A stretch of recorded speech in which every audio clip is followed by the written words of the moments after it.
Good morning, everybody. Welcome to Queer Games. Heck yeah. Good morning, good afternoon, good evening, whatever it is.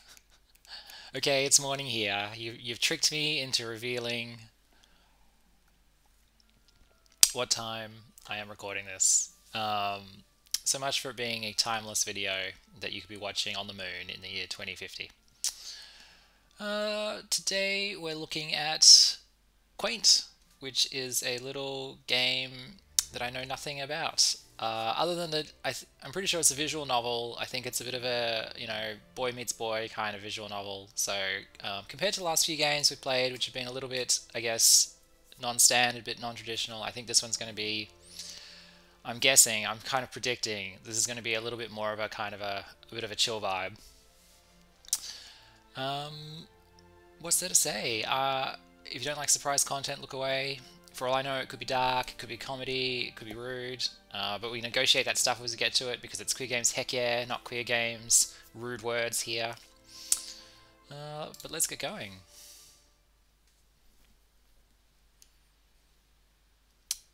Essay, yes, we'll skip that.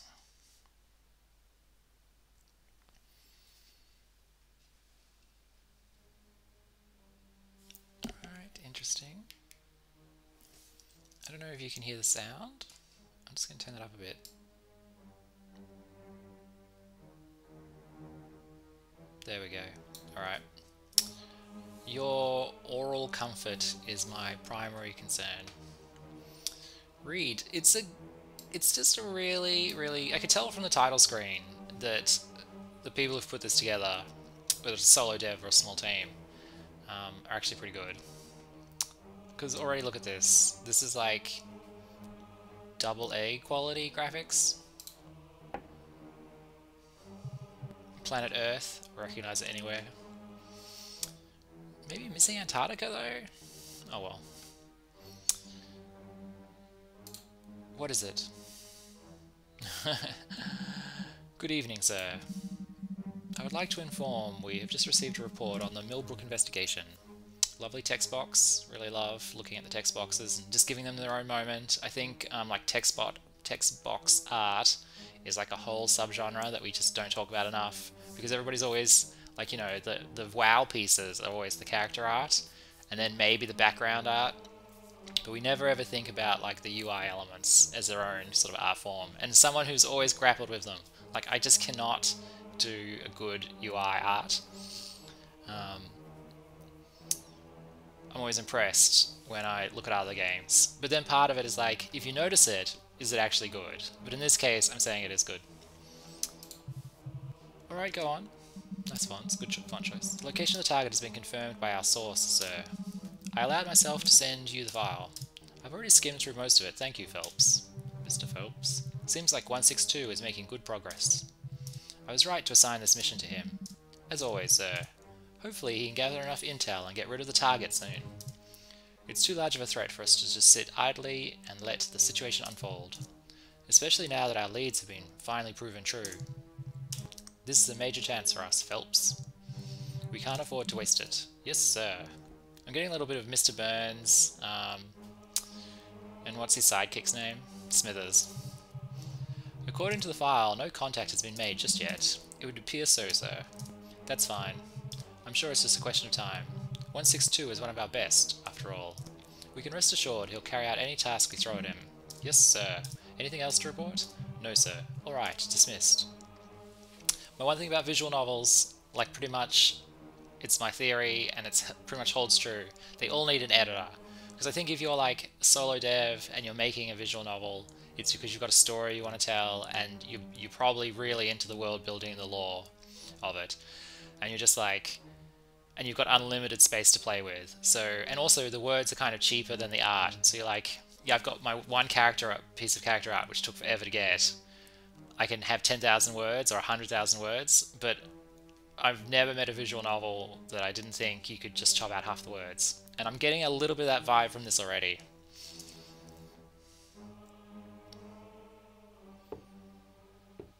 But I'm intrigued by the scenario. Because I make gay-friendly games, and part of that is always kind of thinking about, like, what does it mean to put gay characters in a game? Like, is it as simple as just, you know, one of the characters has a boyfriend, and but other than that, they're no different to any of the other characters, right? I think that's like level one. But then you kind of, you know, if you're really interested in like queer themes, you kind of go from there and you can build on it a bit. And it's like, are there scenarios that like lend themselves to you know, gay characters that, and that maybe like gay players are more interested in, you know? And it does, to me, one of the sort of gray areas that I grapple with is like there's a component. It's hard to put into words because it's a very contested area at the moment. But it's like, if you like men overlap with like the concept of like masculinity and strength and all that sort of stuff, and it's got like positive and negatives, and a lot of the time it's unfair. Um, you know, and there's a lot to unpick, especially if you're a gay man. And so, but then when you're sort of making a gay game and you're like, what are gay themes? Like, it's like do you bring in like sort of like masculine stuff? So like this army setting, right, is a classic example. It's like, is a gay game, like for gay men, a military setting a good idea or a bad idea? You know, maybe I'm not expressing it super well, but it's kind of like, it's a very sort of like masculine area, like genre to do, but at the same time, like what are we saying? Like, what are the politics of that? Like, what are the, is there like, I don't know. It's interesting to me. I'm interested to see where they go with it. Looks like we were right about this after all.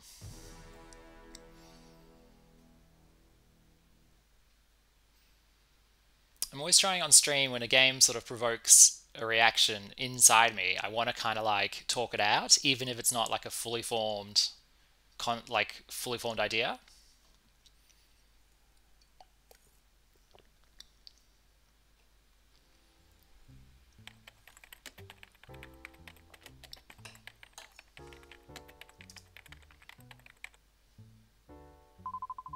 Hey, how's my favorite customer doing today?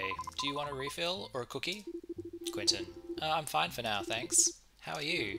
I'm guessing you just came in, huh? June. Yeah, already. Can't wait for that afternoon rush. All the people pouring in, inventing fancy drinks as they go, and screaming in my face.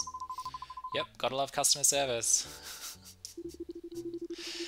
I've never worked in customer service, but a lot of my friends have, and a lot of my friends who have never met each other have. And just talking to them, the vibe is always the same, whether they're like from Melbourne or from America or from Europe or from like Singapore or whatever. It's like you just scratch the surface on someone who's worked in customer service, and it's basically, yeah, I hate humanity, and you know, serving customers is where I learned to hate humanity.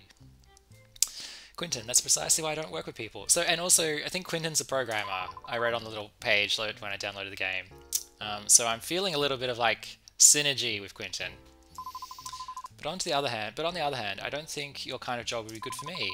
I need that bit of human interaction to thrive. Oh, I can see you're definitely thriving here. Quinton. June, shush. It's still better than retail. And I get to drink free coffee whenever I want. Anyway, what are you working on? Got any sweet programming gigs lately? Nah, right now I'm just browsing the web. I'm still waiting for the feedback on a website I designed for this one client. I've been trying to get their approval for what seems like ages now, but they constantly find things to nitpick at and demand corrections. I'm seriously going to go crazy if they ask me to switch the colours one more time. Sounds rough, buddy. You don't get it, June. It may not seem that big of a deal, but when you have to fix some minor detail for the 100th time, you start to question your sanity. I actually don't like to consume media that is about programmers or has programmers in it, because it's a bit like, to me, it's like watching a film about, like The Matrix. I found that so boring, that film. It was just, to me, it was like watching a film about filing cabinets. You know, they're just kind of like, oh, we've got to download this. Oh, we've got to download that. Oh, the computer's not working properly. And you're just sitting there just going, ugh, ugh, let me out. Anyway, I can relate just fine. And so yeah, I'm getting that vibe off this. I'm like, I don't want to hear about his programming troubles. I've had similar experience with lattes and stuff. Lattes? Lattes. People are just heckholes. There's no more to that. Quentin, yeah, tell me about it. Remember that homeless-looking guy I've been telling you about? He's been going through my trash cans again. Trash cans. It's creeping me out. He's probably just looking for food. But I've caught him staring into my window several times now, too. Okay, that's a serious problem, Quentin. He either has some kind of peeping fetish at best, or is a hecking stalker at worst. Or he could just be a mentally disturbed person who doesn't understand he's acting weird. I know, but, you know, you've got boundaries. You've got to kind of, you know, maintain your own boundaries a bit. I don't know, June. He looks menacing. Like he knows exactly what he's doing. Why not call the cops then? If you think he's dangerous, maybe it'd be for the best. Well, he didn't really do anything that would justify involving the authorities. I like Quentin's hoodie thing. Never crossed the property line, nor got physically close to me or whatever. Besides, I'm sure they get dozens of similar calls daily and wouldn't do anything about it anyway, so why even bother? I don't know, just so you can feel you're actually doing something about it? Very funny. See what I mean? I feel like that scene could have been cut in half. Okay, forget about that guy and listen to me for a second, Q. There's something I'd like to talk to you about now. Talk to you about, but now's not a good time. Not with all the crowds coming in. Can you meet me in the front of the cafe after I finish work? Ooh.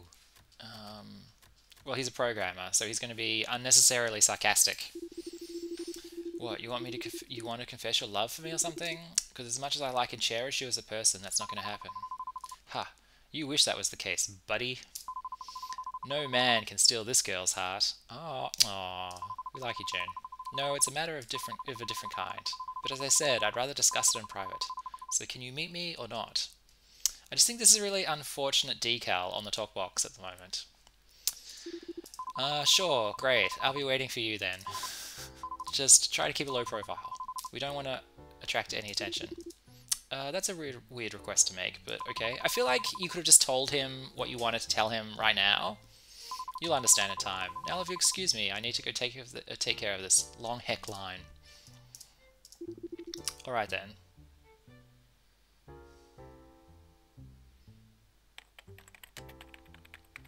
Tappity tap, tappity tap.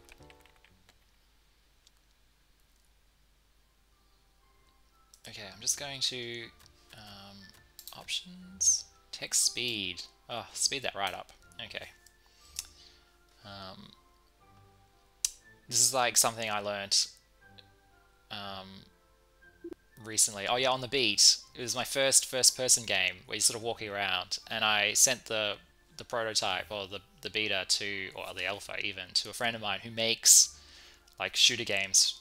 You know, he's made dozens of them over the years, and he's really good at it. And I had a smoothing on the camera, so when you like move the mouse, the camera would like smoothly follow the mouse. So you could do that, and the camera would just kind of like wouldn't be too jagged.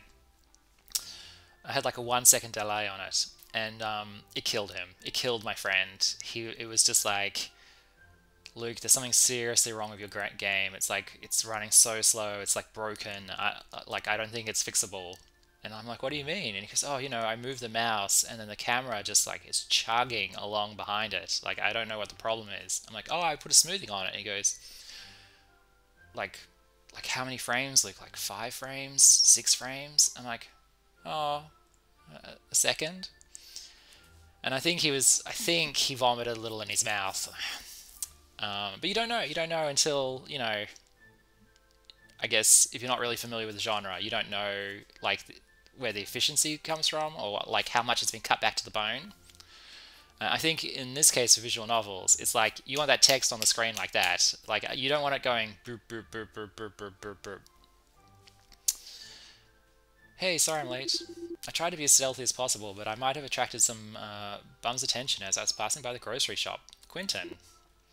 Is he being tracked by, I assume they're not homeless people that are tracking him. I assume they're like the secret agents. So just a heads up. That's fine. As long as no one followed you, we're in the clear. Now come on in. It's a bit of a walk from here. May I ask where you're taking me? No, you'll see when we get there. So let me get this straight. You want to fly on a magic carpet? No, not only did you want me to make sure no one I knew was coming with you, but you're also not willing to tell me where we're going. That sentence is quite roly-poly. Not only Not only did you want me to make sure no one knew I was coming with you, but you're also not willing to tell me where you're going. If I didn't know any better, I'd think you were trying to murder me. I think you're trying to murder me and dump my body in some backwoods where it'll never be found. A common theme in visual novels, I notice, is the main character like, ha ha ha, I hope you're not going to try and murder me. Impressive display of imagination there, but no. There's a reason why I can't tell you right away, right now, but I promise to answer all your questions as soon as we're away from prying eyes and ears. Is that okay with you? I don't think I have a choice here, do I? That's right, you don't. So move it. I'm not doing different voices for the characters. I mean, it's something I want to kind of get better at.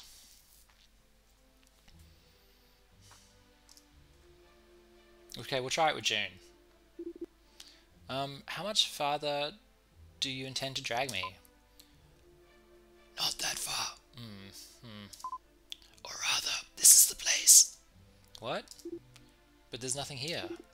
Just some old ruins and a bunch of trees. Wait, are you really planning to kill me? Because if you are, I'll have you know that I'd probably win in a fist fight. Unless you've got backup. Then I might have to book it. You're really letting your imagination run away with you now. Shut up and listen to me for a second. Quentin. Okay. No, I don't think that's what... That June voice... We're dumping the June voice. So first of all, what you're about to see and hear is 100% true. This is not a prank, and I'm not trying to mess with you. It may all seem weird or scary at first, but nothing will happen to you. You have my word for it. And most importantly, you can't tell anyone about the things you're going to experience when we cross to the other side. I want to be perfectly clear on this. You have to promise me that you'll keep all of this a secret. Quentin, what are you talking about? The other side of what? June, you have to promise, Q. I'm gonna have to wipe your memory if you don't. Quentin, wipe my memory? What the heck is that supposed to mean? June, exactly what it sounds like. Come on now, we don't have the whole night. Quentin. Alright, I promise. June, good, here goes. I'm going to introduce you to a magical society. Is it Bear Night? At the Laird? Quentin, excuse me, a what? June, a society of mages. Mages? Mages. We call it the Snake and Saber Society. It's a secret community of people who perform and study various types of magical arts, and I want you to join us. Quentin, wait a second. I mean...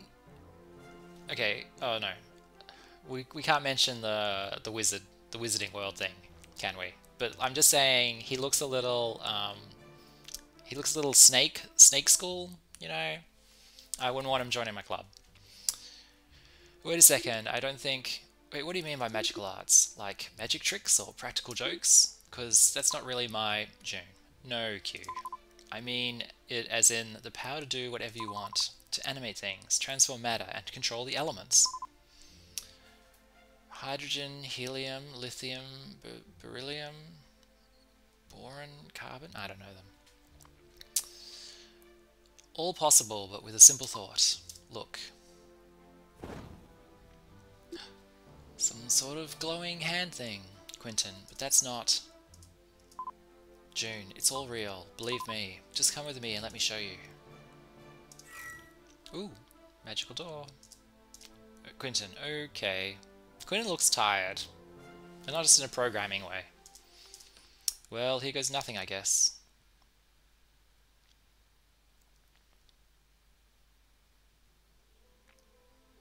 Oh, nice little zoom.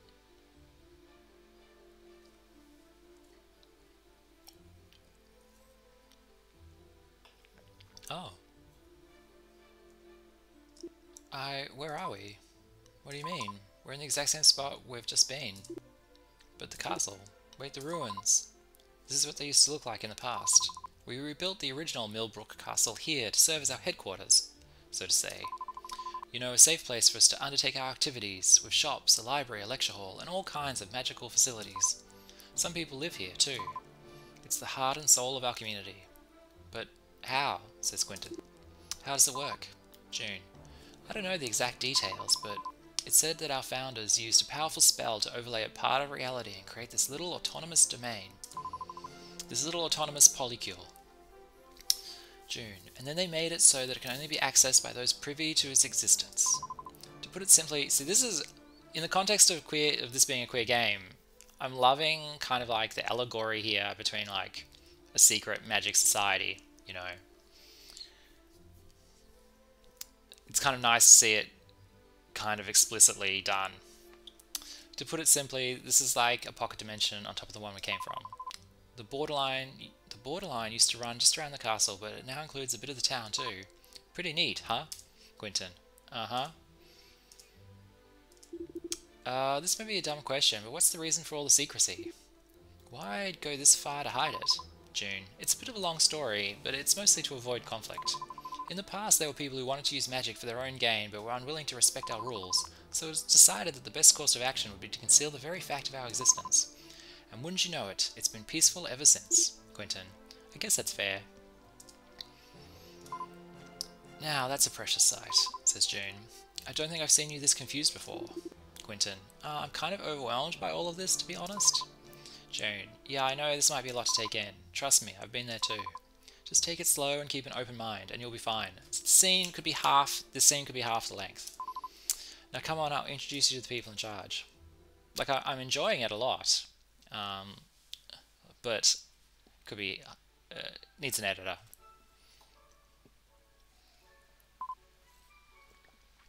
But once again, it's like streaming a game is different to playing a game. I think if you're playing it, you want something a bit meaty, you know what I mean? When you're a streamer and you've got to read out the words and you've only got half an hour, I think like it's kind of unfair on a game because the game has probably not been designed for streaming. This is the lecture hall, says June. As you can probably guess, we hold all kinds of magical training here. Quentin. I'd think it would be way bigger than this. June. Yeah, this is a small community, only about 300 people in toto. And most of them already know what they're doing, so we just use it for beginner classes most of the time. Quentin. I see. He looks really underwhelmed. Quentin. I see. So magic is something you actually have to learn? That's why he looks underwhelmed. June. Yep. I mean, not in a bone up hundreds of long-ass chants kind of way, but it still takes time to figure out and put into practice, you know. Quentin. And can anyone do it? June. Pretty much, yeah. Not right away, obviously, but with enough training, focus, and imagination, everyone should be able to cast at least decent spells. But before we even start thinking about that, we'll have to talk to Ren and get you awakened. Uh-oh. It's getting a little culty, isn't it? Quentin says. Awakened? June. Yeah, and I think Ren just finished a session with an apprentice. Stay here for a second, will you? I'll go get him. Okay.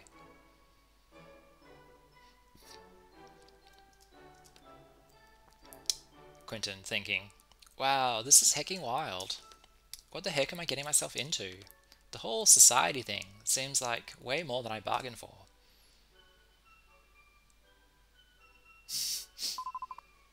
Ren, this is Quentin Hawthorne, the guy I've been telling you about.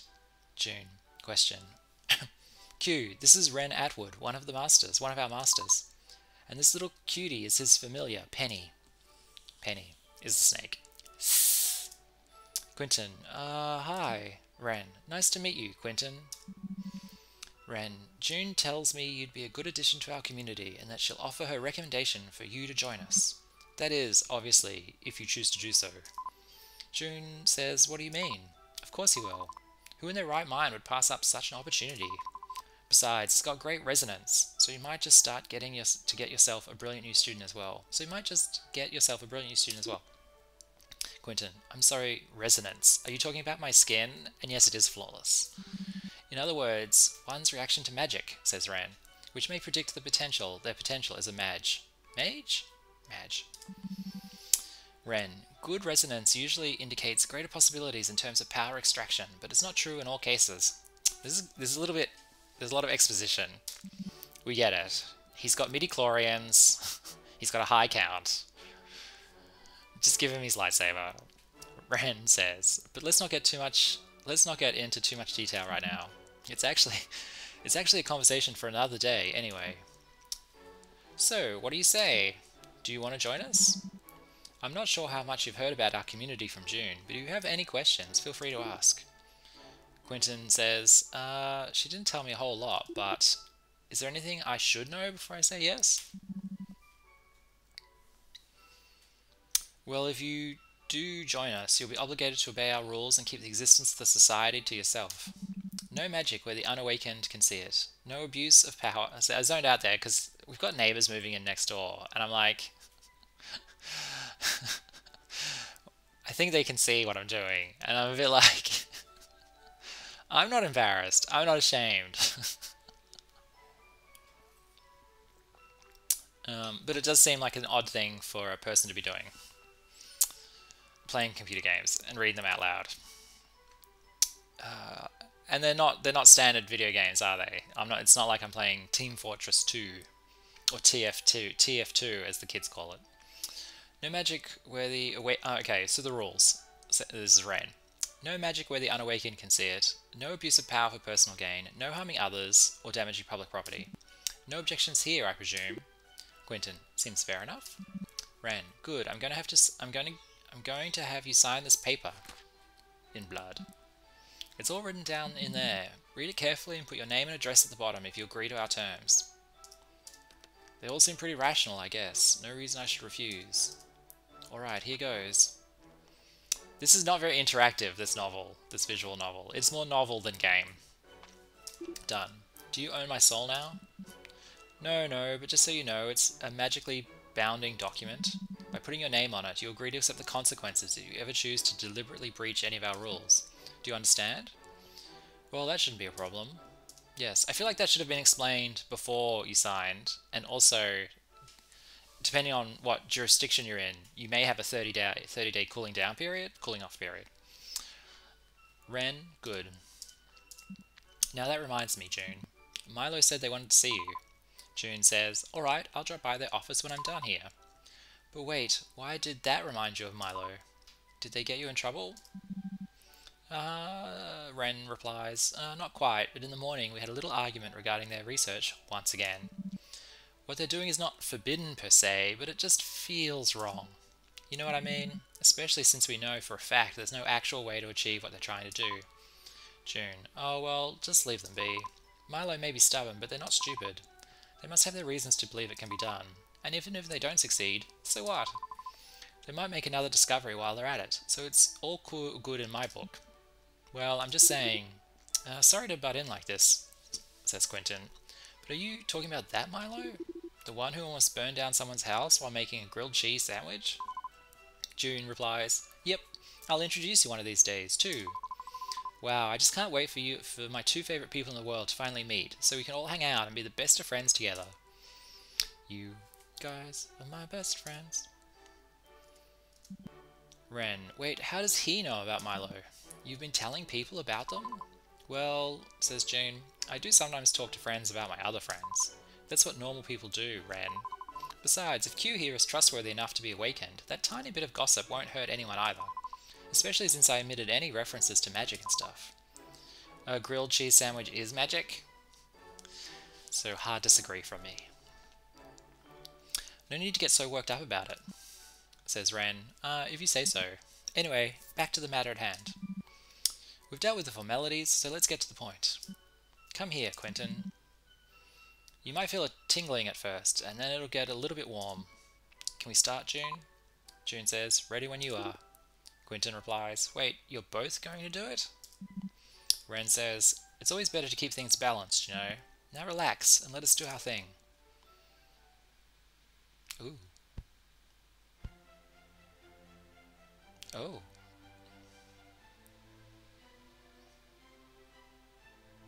It's good little art. The bookshelves need work.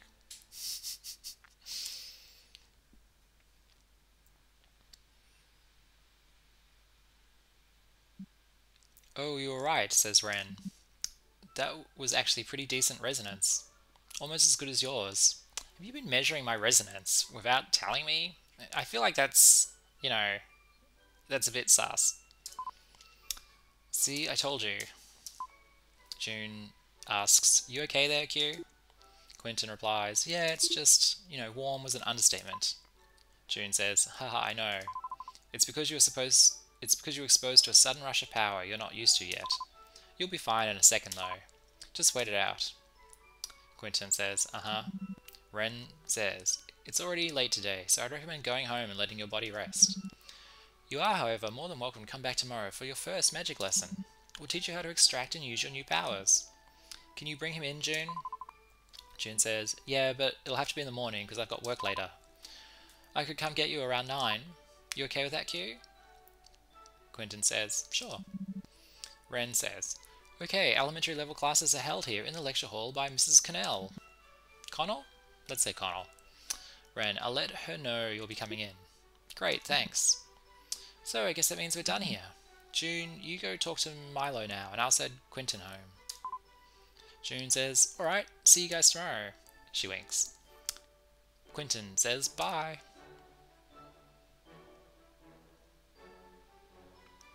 Are they going to have a moment? Oh.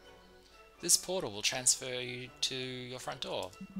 Take it easy today and get some good rest before tomorrow. I can tell you've already adjusted to your new condition, but it's always better not to overdo it on your first day. Quentin says, alright, and thank you for everything. For tricking me into signing a contract. For telling me you're going to perform a medical procedure, but then not telling me how bad it was going to be. Ren, oh no, not a problem. You do seem like a promising potential student. We shall feast mightily on your blood. I mean, we'll look forward to working with you, just like June said, so I'm looking forward to seeing how well you're going to do in the future. But for now, have a good night. Quentin says, good night.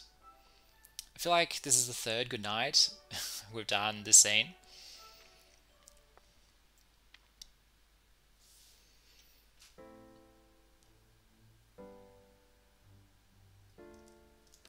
What a day, huh? Magic, mages, portals. But apart from that wave of heat right then, I don't feel any different from before. That's cool. Cool art.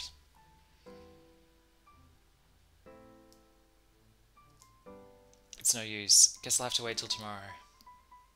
Cool bedroom for a programmer. Oh.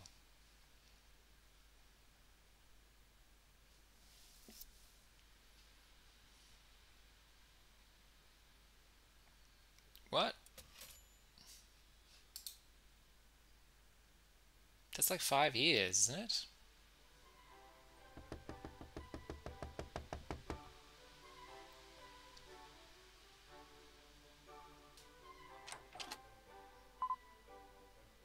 Okay, well, we're going to save it there. And finish up, because we can only give each game about half an hour. That was Quaint. I think, you know, the thing with the Queer Games bundle and queer games in general, and itch games in general really, and indie games in general, is that you can never really tell the length, but I think just generally on itch, games tend to be, like, the games in the bundle tend to be a lot smaller, shorter, compared to like maybe your average game, especially AAA games or whatever. And you know, I think I've had a run of like 8-minute to like 20-minute games, and so with Quaint, I can tell that this is an epic. This is an absolute epic game, and so like extra reason to play it, because I think it's like exceptional value for money.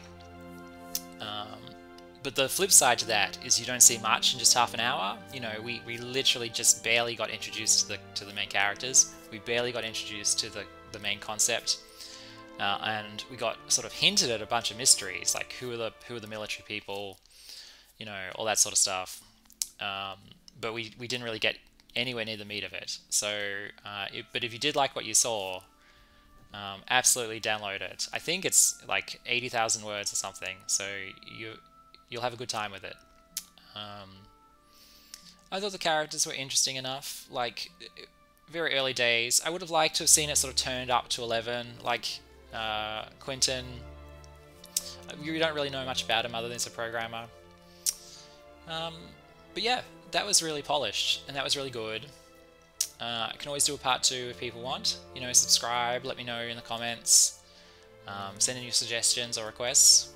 But other than that, I'll talk to you later. Bye.